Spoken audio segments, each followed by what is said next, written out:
Caminamos sin mirar por un bosque de imágenes. La prisa nos muerde los talones y nadie se pregunta quién pintó de amarillo los buzones de correos, a quién se le ocurrió la imagen socialista del puño y la rosa, o quién diseñó los últimos billetes de miles de pesetas. Todos estos proyectos son hijos de José María Cruz Novillo, un conquense nacido en plena Guerra Civil, 1936, que desde niño quiso trasladar al papel aquellos volúmenes en los que se sentaban las casas de su ciudad. Él mismo se definía en aquel tiempo como un pintor dominguero sin más formación académica que unos pocos cursos en la Escuela de Arte y Oficios, donde le enseñó dibujo el escultor Fausto Culebras y el imaginero José Navarro Gabaldón le inició en el espacio de 3 dimensiones. Como cientos de jóvenes de posguerra, terminó emigrando a Madrid.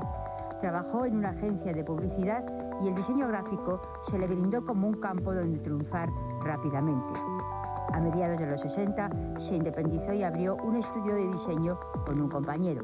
4 años después, Cruz Novillo creó su propia empresa que llegó a tener 14 empleados.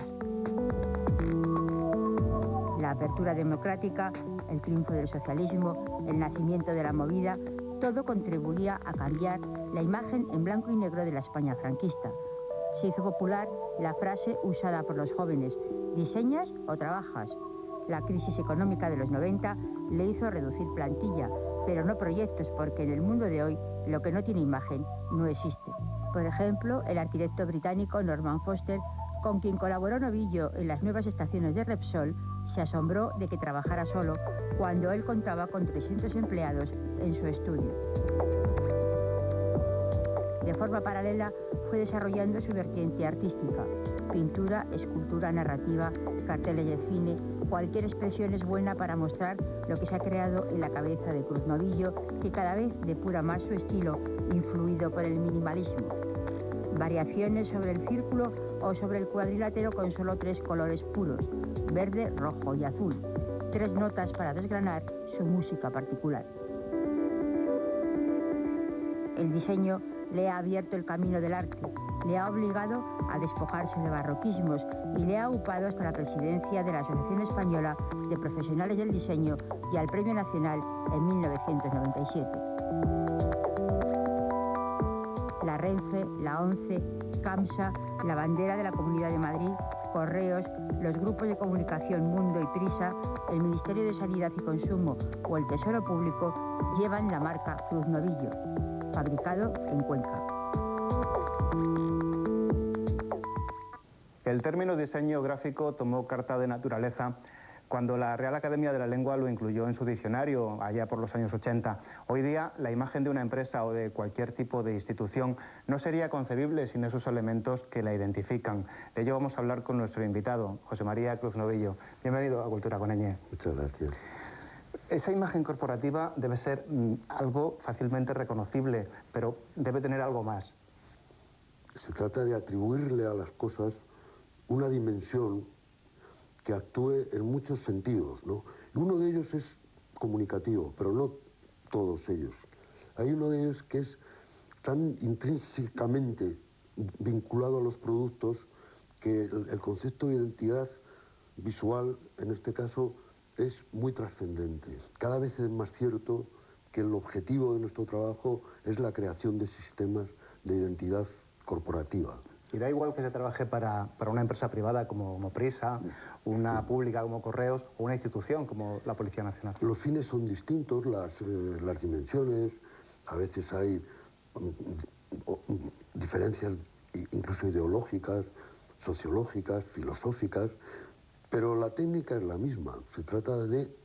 A ver, yo utilizo un juego de palabras como tantos otros, y el objetivo de nuestro trabajo es dotar a las cosas a las que nos dedicamos, siempre por encargo, respondiendo a un problema presuntamente objetivo, es dotar a las cosas de significancia. Y usted, que además es un artista con una trayectoria importante como pintor y escultor, ¿son actividades totalmente separadas de la de diseñador? Sí, sí. Yo creo que lo son absolutamente. La casualidad hace que en casos como el mío y de otros colegas, muy pocos en todo el mundo, ¿no?, hagan simultáneamente las dos actividades en contra de las apariencias. Hay veces que usamos las mismas herramientas, usamos los mismos materiales, usamos las mismas técnicas y sin embargo los utilizamos con misiones completamente distintas. Quizás en el diseño se intente ayudar al consumidor a orientarlo de alguna forma, a solucionar algún problema. Sí, sí. Y con el arte a veces se crean esos problemas. Se crean problemas, claro, deliberadamente a veces, y casi en los casos más interesantes de artistas contemporáneos, lo que han hecho sistemáticamente es crear problemas a los ciudadanos. No ha resultado nada confortable la manera brutal en la que han planteado su obra, ¿no? Y a mí me parece que eso es fenomenal y es todo lo contrario a lo que éticamente debemos hacer los diseñadores, que es ser lo más dialogadores posibles con la capacidad de percepción de la sociedad en la que trabajamos. Aunque hay veces que una radicalidad puntual, revulsiva, puede producir efectos muy positivos y a lo mejor en este momento sería recomendable hacerlo con más frecuencia, ¿no? Su trabajo siempre ha estado movido, entre otras cosas, por la modernidad. Recuerdo que en sus comienzos, pues, la España que vivíamos era todavía bastante gris, con aquellos buzones de correos grises, sí, con los policías nacionales, sí, a los que se llamaban los grises, por el color, claro, también. Usted introdujo el color. Fue justo en la época en la que empezaba a producirse una verdadera revolución sociológica, ¿no?, que fueron los últimos años del franquismo, una especie de cosmopolitismo. Aprendimos haciéndolo, ¿no?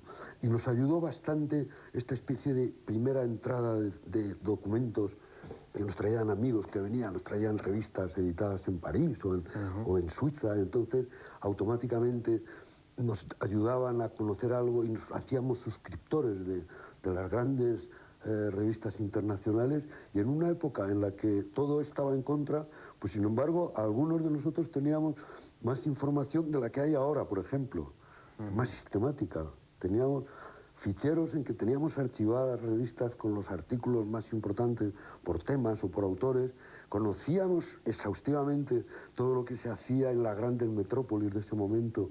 Porque un diseñador tiene que estar a la altura de la sociedad, de su tiempo, o adelantarse a ella.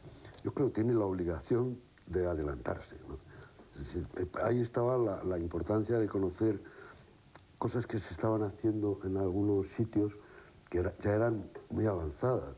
Entonces, trabajamos con el conocimiento de por dónde iba a evolucionar por una pura ley de extrapolación. A la pintura llega por vocación desde joven, y sin embargo a la escultura llega a raíz del diseño, cuando las dos dimensiones se le quedan pequeñas. Sí, los dibujantes que seamos escultores es un proceso muy natural, ¿no? Y es precisamente el ejercicio del diseño me hizo practicar en el mundo de los encargos investigaciones tridimensionales que no lo había encontrado tan fluido en el mundo de la pintura. Entonces, yo era pintor y sin embargo la pintura veía que me iba convirtiendo cada vez más en pintor y me preocupaban cada vez más cosas, cuestiones de texturas, de superficie, de recursos para hacer efectos de transparencia. Entonces era todo como una condena a lo bidimensional. Sin embargo, el diseño me daba experiencias que me resultaban más interesantes porque me abrían el campo hacia lo tridimensional.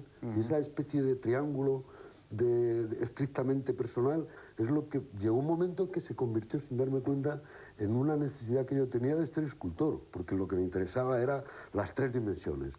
Y trabajando con las tres dimensiones, automáticamente me di cuenta que a mí lo que más me gustaba era la otra dimensión, esa tan difícil de determinar, y que lo encontré en el mundo de los sonidos, de la música, de la mezcla de la piedra con la música como materiales, que es en último término lo que estoy haciendo en este momento. Uno de sus diseños más conocidos, aunque pocas personas sabrán que usted es el autor, es el símbolo del PSOE, el puño y la rosa. Sí. Que cuando usted lo hace, pues había dos PSOEs. estaba el histórico también, Sí, sí. y este pues llevaba, me acuerdo, una R entre paréntesis que decía reformado, reformado. Sí, sí. Entonces, esa renovación que se había producido en el partido, usted la plasma visualmente. Y yo lo que hice fue introducir lo que entonces era mi convicción y que con el tiempo se convirtió en un lenguaje, que era geometrizarlo lo más que yo podía. Entonces, pero me encargaron que hiciera un puño y una rosa, porque el símbolo estaba ya predeterminado. Y el símbolo que yo dibujé pues, se conserva intacto. Es uno de los casos más verdaderamente notables de mantenimiento por parte de mi cliente de mi trabajo tal cual lo hice. Me produce una grandísima alegría cada vez que hay elecciones o que se divulga su uso. Me gusta mucho porque hay otros que han sido víctimas de las innovaciones continuadas, ¿no? Puede que a partir de hoy muchos empiecen a fijarse en esos logotipos que hasta ahora podían parecer algo surgido por generación espontánea, sin otra finalidad que lo estético. Hoy sabemos que detrás hay una técnica, una intención y arte cuando su autor es un artista. José María Cruz Novillo, gracias por hablarnos de su mundo. Muchas gracias.